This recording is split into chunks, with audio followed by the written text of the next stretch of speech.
Late at night, I got hooked on a creepy online game called Find the Monster in the Room. It seemed like a harmless pixel puzzle, until level 54 loaded a real photo of my actual suburban house. Terrified, I saw a silhouette in my bedroom window and clicked it. The screen flashed blood red. Wrong. That's the player. This is the monster. The game pointed to my dark kitchen window, and at that exact second, a loud crash came from my real kitchen. What is up, guys? Good to have you here. So tonight I am on a mission in Minecraft to find a jungle biome because I desperately need bamboo. I've been walking for like 20 minutes and seen nothing but desert. Classic. Anyway, 4 stories tonight, let's get into it. Story 1. I got an ad to play the Find the Monster in the Room game, and it keeps getting harder. It was a late Friday night and I was mindlessly playing chess on my laptop. Didn't notice it was almost 2 in the morning. Didn't care. Back pain told me I'd been playing for hours. Again, didn't mind. After what seemed like an eternity, it beat me. I got up from my desk as some ads started playing. The site I used had 2 back-to-back ads after every match, so I went to pour myself some orange juice. By the time I got back, the room was quiet. The second ad had started, but it had no sound, just white pixelated letters flickering over a gradient and a pixelated cloaked figure below them. The letters read, "Find the monster in the room." I raised my brows and sat down. It had no skip button, so I figured I needed to play a little before I could close it. I clicked begin and a pixelated picture of a bedroom popped up. Fantasy setting, stone walls, canopy bed, candles throwing animated shadows. In the corner, I could very clearly see a comically drawn vampire, hunched over. I clicked on him and he disappeared with a poof. Congratulations, you saved the princess and you found the monster. Again, no skip button. Fine, I went on. I liked the style. The next room was a classroom with a tiny gnome hiding under a desk, grinning. He looked cute, actually. Then a werewolf in a rose garden, a mummy in a library. It was unskippable, but I didn't mind. I needed a break after getting my ass beat by the chess robot. After maybe 10 levels, I realized it was upping the difficulty. Now the monster would be half hidden, under beds, behind curtains, a reflection in a window, a shadow. By level 20, I was actually struggling. It started giving me tips. Pay attention to what doesn't belong. Monsters prefer corners. I got stuck at level 25, a living room. A little girl and her dad watching TV in the dark. I scanned the whole room, couldn't find anything. Eventually, I made out the outline of a leg under the couch and clicked it. Wrong. A circle appeared on the dad. This was the monster. He killed the mum and hid her under the couch. You couldn't save the daughter. Lives left, 2 of 3. Okay, so the game was darker than I thought. I clicked continue. A bathroom with a grandma helping a kid get dressed. I couldn't find anything, so I tried the grandma. Wrong. The circle appeared on the vent. I leaned in and squinted. A pale, bloated face. It looked weirdly realistic compared to the pixelated look of the rest of the image. You couldn't save the boy and his grandmother. Lives left, 1 of 3. I caught the next monster. A tall, slender figure almost blending into the trees. Level 28 showed a suburban street, gently lit by warm street lights. I must have spent around 10 minutes staring at it before finally giving up and clicking randomly. Wrong. A circle appeared in the darkness. You couldn't save the young man. Lives left, 0 of 3. Game over. Better luck next time. Tips. Just because you can't see it, it doesn't mean it's not there. No option to play again. The pop-up closed. I returned to my chess game. Saturday night I went out with friends and came home drunk and woozy, walking alone in the peaceful, quiet night. In the distance I began to make out a silhouette standing still, slightly hunched over and twitching. Nope. I may be drunk, but I'm not stupid. I turned left and took a detour. I arrived home safe, even though the feeling of being watched followed me like a stray dog. I left it at my door, and yet it scratched and howled the whole night.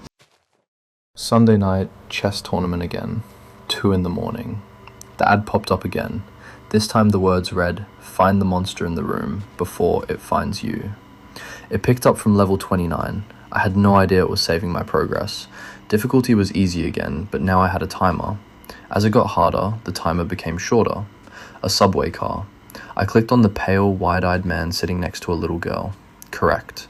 You saved the girl from the predator. Eventually it got to a point where I had no idea where to click. I lost once, then again. Level 54 showed the front of a one-story house. I scanned every centimetre and found nothing, until, in one of the windows I could see a light, almost like a reflection, a silhouette. Found you. I clicked it. Wrong. That's the player. This is the monster. A circle appeared on another window. I couldn't see anything in there. As I was squinting into the monitor, I heard a clatter in the kitchen. I jumped in my seat, my breath stuck in my throat. It was ages before I could breathe again. What the hell? Game over. Better luck next time. Tips: the more you find, the better it hides. I went into the kitchen to check the source of the clatter. I know, people always ask why characters in horror stories go and investigate. I can't just sit tight. Find it before it finds you, right? Nothing was in the kitchen, nothing in any of the rooms. I checked the whole house and found nothing. I slept with the bedroom door closed that night. Tips: just because you can't see it, it doesn't mean it's not there. Okay, so that last tip at the end, I mean, come on. The game pointing to that window and then the crash in the kitchen at the same moment, that is the kind of coincidence that just completely ruins your night. Still looking for that jungle, by the way. Found a savanna. Getting warmer, maybe? Next story. This one is completely different. A broke guy gets a mysterious email offering him $50,000 just to have dinner with a stranger. He accepts, and the dinner goes in a direction none of us saw coming. Story 2. I was paid $50,000 to dine with a stranger. I was broke as hell. Flatlined financially, emotionally, existentially. Whether by poor choices in my youth or plain old bad luck, life spat me out straight from high school and onto the streets. Drugs followed, rehab, then relapse. I drifted from couches to shelters to squatting in abandoned homes. Steady income? Never heard of it. So when I saw the email, I almost deleted it without reading, until the header caught my attention. Dinner with me for $50,000. I'm not exactly attractive. Even before addiction wrecked the few good features I had, I didn't have much going for me. So this email? Ridiculous. But I just left the shelter, and 50 grand was a dream bigger than anything I'd ever held, so I read on. It was from a domain I'd never seen before. Shepard K at sandkcompunctionfirm.com. The message read, "Dear recipient, I invite you to join me for dinner. This is not a romantic offer. You will be compensated handsomely for your time, provided you adhere to the following terms. Remain for the full meal until I pay the bill and escort you out. Do not pay for anything yourself. Wear formal attire. If you don't own a suit, one will be provided at the entrance. It will fit. Any breach will void all compensation. To accept, reply." Did it seem insane? Absolutely. But desperation makes fools of us all. The kind of fool that doesn't ask for explanation, just a fork and a seat. I replied. Seconds later, a response came. Monday at 6 p.m. Questions may be asked at dinner.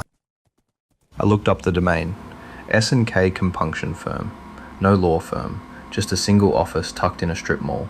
No products, no services. What did they do? Solutions. No specifics, just that one word. Monday crept up on me. I threw on the only white button-up shirt I owned and some grey slacks. Both had stains I couldn't explain, and no iron had graced their surface in years. None of it mattered. The second I walked into the restaurant, the greeter handed me a dry-cleaned suit without a word and pointed to the bathrooms. It fit perfectly. Too perfectly. The cuffs landed exactly at my wrist bone. The collar rested like it knew my neck's shape already. The place had a strange charm. Soft lighting, ornate picture frames, big glittery curtains, soft jazz. When I first walked in, there were at least 4 tables of people laughing. It had been noisy and lively, but now, silent, empty. Like a bell had rung that only I hadn't heard. Just a few bartenders, a mute greeter, and one bald man in a suit eerily similar to mine. I already knew who he was. His photo was the only thing of note I'd found when looking up the domain. The branch manager. He was an older man, maybe 50, with sad, droopy eyes. His nose was so thin and pointy, it looked like a shark fin. He seemed to have no nostrils at all. His jowls fluttered slightly as he spoke in a soft, low tone. "Thank you for coming, young man. It's good to finally see you." The conversation that followed was surprisingly pleasant. The food was better than almost anything I had ever had, decadent and strangely nostalgic, as if it had been made just for me. He asked about my childhood, my working conditions, my family life. Most of these memories weren't pleasant, but it felt good to have someone simply listen. He never interrupted, never judged, just watched. Then he got serious. He grabbed my wrist just as I lifted my fork. His grip was ice cold but steady, and his tone dropped. "What is something you wish you had never done?" I swallowed. I stole from my mum when she was dying. I was supposed to take care of her and protect her, but I spent her money on the stuff she told me to quit. He nodded, no judgment in his eyes, only something quietly accepting. Then he stood and excused himself to the restroom. As he left, I took a breath and tried to shake off the moment. Then I noticed it. The chandelier above us had one more bulb than before. Just one. The light it cast bent slightly at the edges, stretching the shadows under our plates. I blinked, back to normal, mostly. The jazz had slowed by a fraction, notes now lingering a second longer than they should. He returned looking subtly altered. His right side appeared younger and tighter. The left side remained unchanged. A crease near his mouth had vanished. He asked again, gently, "What's the kindest thing you've ever done?" I told him about a homeless kid I had let sleep in my car on a freezing night.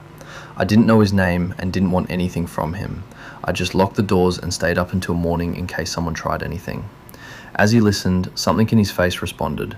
His left eye seemed brighter and the left side of his face softened. He looked younger somehow. He asked another question. "What's the worst lie you've ever told?" I hesitated.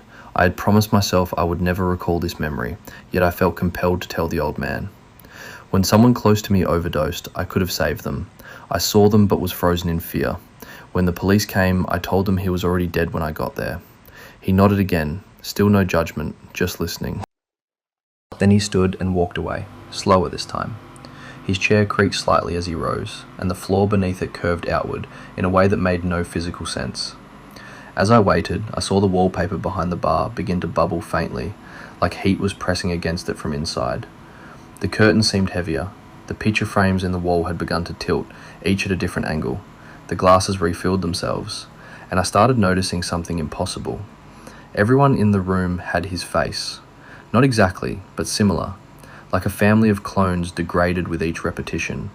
The bartender blinked with one bulging eye, and the hostess's smile sagged like melting wax. When he came back, the distortion had grown wider. His jaw was uneven, one side shriveled, the other taut.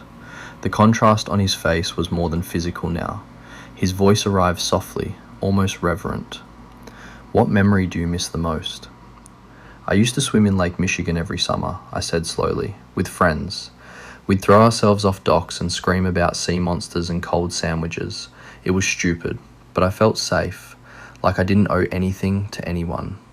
Shepard's good eye glistened. A tear formed and trailed down the brighter side of his face. The darker side remained unflinching, its socket almost hollow now. He stood and walked away again, slower this time. This bathroom break felt longer. The silence thickened. The music was barely audible. The overhead lights dimmed and pulsed faintly. One of the picture frames fell sideways. A fly circled the wine glass beside my plate but never landed, looping endlessly. Shepard returned. This time he didn't sit. He loomed. His face was wrong. The symmetry had given up. One eye bulged fully, twitching in quick spasms. The other was practically sunken. His mouth hung slightly open, but no breath escaped. He said nothing for several seconds, just watched me. Then finally, "Would you like dessert?" I stood almost instinctively. "I think I need the bathroom." He nodded slowly. "Take your time." The restroom was too quiet, the mirror too clear. I leaned forward, expecting to see my own reflection. Instead, behind me in the mirror, Shepard waited. Not in the room, but in the reflection. His body was stretched, taller than before, suit shimmering like the surface of a pond. He smiled, both eyes twitching violently. I stepped back out, numb. The dining room was nearly gone. The walls had peeled upward toward the ceiling. Tables melted into spiraled masses of dark wood and cloth. The floor rippled like liquid stone. The curtains had vanished entirely, leaving a strange static haze where windows had once been. Shepard stood at the center, calm. "You've done well, young man. Repentance is never easy. The hardest part is accepting that you are no longer part of the world you knew." My knees threatened to give out. What do you mean? He smiled gently, like a father comforting a child who had just asked the final, fated question. This meal, he said, is not payment, it's passage. No, I whispered. I walked here. I remember the shelter, the email. You remember the drug, he said, cutting gently across my denial. And the stall in the diner. You remember how cold the tile was. You remember how long it took for someone to find you. I shook my head, as if it might rattle the truth loose, but it didn't help. All we offer, he continued, is a moment. One last conversation, one last taste, one last confession. The last of the room flaked away like ash in the wind. Shepard extended his hand again. The suit he wore shimmered strangely, colours shifting like moonlight on ocean currents. Patterns swirled across the threads, faces maybe, or shadows. You did well, he said quietly. You were honest. That's all we ask. I felt tears on my cheek, though I didn't know how they got there. What happens now? Shepard looked over his shoulder. Behind him, the restaurant was finally gone. In its place, a hallway of shifting doors, some open, some pulsing with warm light, others dimmed and sealed. Now, he said, you choose. You remember how cold the tile was. That line. The whole dinner was a last meal, and he didn't even know it. That one sits heavy. Still no jungle, by the way. Found a birch forest which is beautiful and completely useless to me. Okay, story 3. Lighter premise on the surface. A theme park ride operator. There is one coaster in the park that nobody is allowed to ride. He finds out why the hard way. Story 3. I'm a ride operator for a theme park. There's one roller coaster we are not allowed to operate. I've always been obsessed with roller coasters. There's just something about the way they defy gravity, defy death, rush you to the very brink where anything can go wrong, yet somehow everyone returns safe and sound at the end. At least most of the time, right? In my town there's a small theme park. I've been an operator there for the past few months, but there's one roller coaster that no passengers are allowed to ride. It's funny because I see them test running it all the time. One day I went and asked a fellow staff member, Markeisha, when they were going to open the new coaster. She said never, and I couldn't tell if she was serious or joking. I asked her again. She shrugged and said, "Boss says the Ultimate has got some sort of bug." Fast forward a couple months, and Markeisha and I are kind of casually dating. She's nerdy, snarky, a few years older than me. One thing that unites us is our passion for roller coasters. The Ultimate still isn't open, and one afternoon she suggests that maybe we ride it ourselves after the park closes. Wait, for real? I exclaimed. Yeah, I mean, last time everything got safety checked, it passed all the checks. Plus, I saw someone on it yesterday when it was running. There's literally nothing wrong with it. I think it's just superstition the boss won't open it to the public. He's convinced it'll go wrong, like the first time, he says. The idea of there being some flaw in the design gave me pause, but Markeisha was at least as well versed as I was in all the ways theme park rides can kill you. Anytime there was news of another theme park death, we'd debate whether it fit into our top 10. The Ultimate didn't have any mechanical issues or design flaws, so in theory it should be safe. It ran smoother than our flagship coaster, the Cobra. Neither Markeisha nor I had pre-existing health issues. The design was nothing extraordinary, just one giant loop and a smaller one further on. Less intense than the Cobra, actually. Probably the coolest thing about it was its design. A jet black coaster with sinuous curves like a serpent. So Markeisha and a friend of hers, Carlos, and I all agreed to meet after the park closed and try it out. Staff were still cleaning up around the park, but it was deserted of visitors when I went to meet Carlos at the main entrance. I remember us walking toward those ominous black loops and seeing the coaster running as Markeisha put it through one more test run. Either another employee or a test dummy was in it as it shot by. It was very fast. "Dude, that thing is awesome!" exclaimed Carlos. When we got to the entrance, Markeisha told me everything checked out fine and that she and Carlos would go first. I started to object, but she said, "Nah, I get first dibs. I'll run it for you again after." "Woohoo, let's do this," said Carlos. I performed the safety checks on Markeisha and Carlos, tugging their harnesses to make sure they were strapped in. The rest of the train was of course empty. I pressed the button and sent them on their way. The coaster began, its 2 passengers shouting and waving, and slowly ascended the incline to the park's most precipitous drop. I watched as that sleek black train climbed to the very top, hung for a moment at the peak, and dropped like a bullet. Screams from my two friends as they plunged, their hands up, waving, laughter on their faces as they flashed by. And then they were looping. I lost sight of them for a moment, so I came out from under the roof and looked up. They were heading toward the second loop, but oddly, there was another passenger somewhere near the back of the train car. I could have sworn it was empty when they boarded. As they spiraled into the second loop, I waited for renewed screams and laughter, but the roller coaster looped silently, and then took the big, slow circle around back to the start. Not a sound from it. The click-clack of the train's arrival, the hiss of brakes. At the front, I could see Marquesha and Carlos slumped in their seats, no one else in the train with them, and no movement from either of them. I did not immediately go to unbuckle them. I was too much in shock. Why weren't they moving? There was another staff member walking by outside the ride pushing a drinks cart. I screamed for help. She came up and swore, and then got on the phone. Emergency services arrived and unstrapped Marquesha and Carlos. The next day, the park opened as normal. The incident didn't even make the news until much later, since there were no traumatized crowds or blood or cleanup, just the two bodies unstrapped and quietly carried away, and a roller coaster that remained out of commission, as it had always been. I'm haunted by the fact mine was the hand that pushed the button.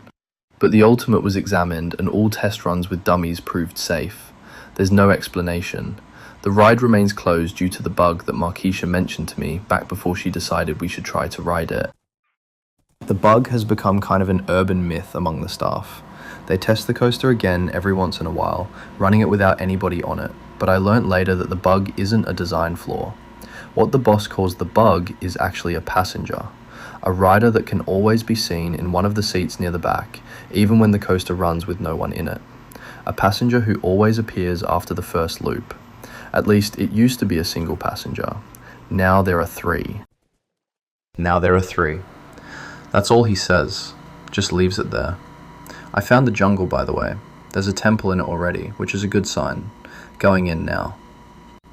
Last story tonight. A man's dad has been obsessing over a tree in the backyard for 15 years. Won't let anyone near it, sits under it all day, stops eating, stops talking, just sits there and wastes away. His son finally decides to cut the tree down to save him, and what's inside the trunk is something that should not be there. Story 4. My dad spent 15 years tending to the tree in our backyard. I just cut it down. And I don't think it was a tree. I can't talk to my mum about this, she's already a wreck. I can't talk to my dad because he's the reason I'm writing this. I did something, and I thought I was doing the right thing. I thought I was saving him, but now the house is filled with a silence that is so much worse than the screaming I wish I could hear. And I see the look in my father's eyes, and I know I've made a terrible, terrible mistake. We live in a nice house, the kind of place people move to when they want a family. Big yard, picket fence, flower beds my mum fusses over. It was a normal, happy place to grow up, until the tree. It all started about 15 years ago. I was 10. My dad came home from work one day absolutely buzzing, with an energy I'd rarely seen. He was a quiet man, a decent man, worked a steady job in logistics, and his passions were small and manageable. He loved gardening. On this day, he was holding a small, wrinkled paper bag. "Look at this," he said, his eyes shining as he showed me a single gnarled black seed. It was the size of a pigeon's egg, strangely heavy, and covered in faint spiral patterns. Got it from a street vendor downtown, an old fella. Said it was special, said it would grow into a great tree, a king in our yard. Said it would cast its shadow over the whole house and protect us. I was 10. I thought it was cool. We planted it together in the center of the backyard. It was a good memory. One of the last purely good ones, I think. The tree grew, and it grew fast, faster than any tree has a right to grow. Within a couple of years, it was already taller than me. My dad was ecstatic. He tended to it like it was some kind of deity. He built a small wooden fence around its base, not to keep animals out, but to designate its space as sacred. No one else was allowed to water it. No one else was allowed to prune it. It was his.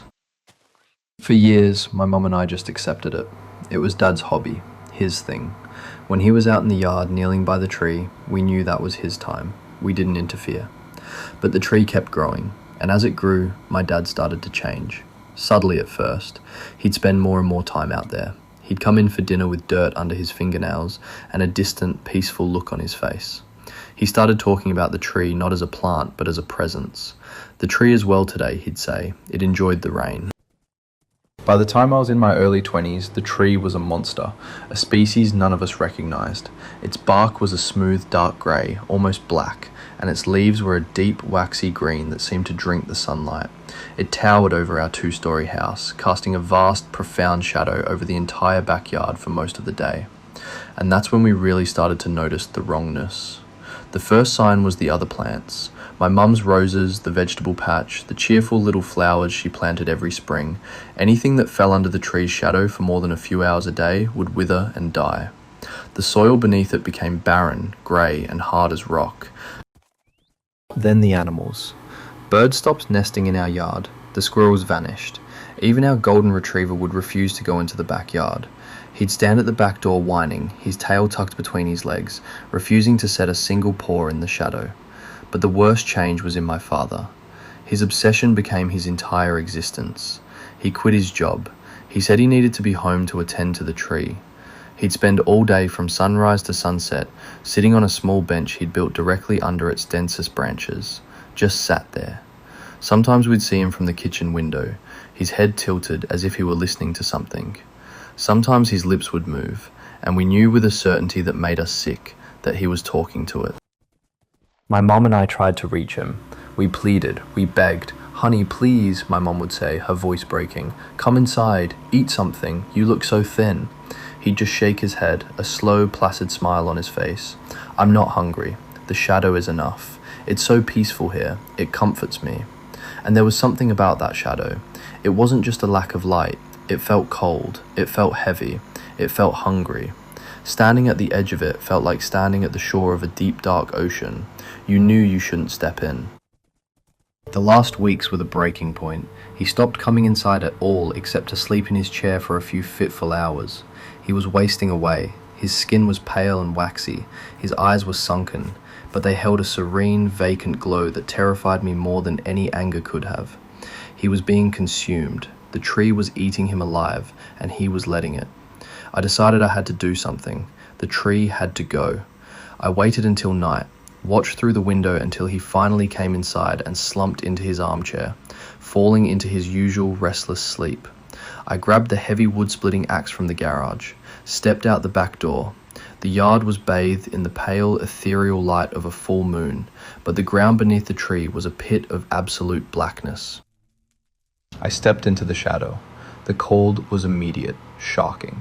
Not a natural cold, a deep, draining cold that seemed to pull the warmth directly from my bones. I walked to the base of the tree. Its smooth, black bark felt strangely slick to the touch, almost like skin.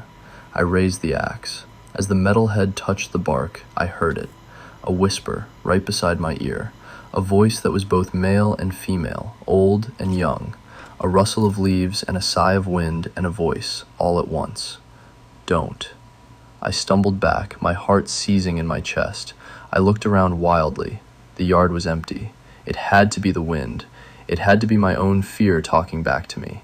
I steeled myself and swung the axe with all my might.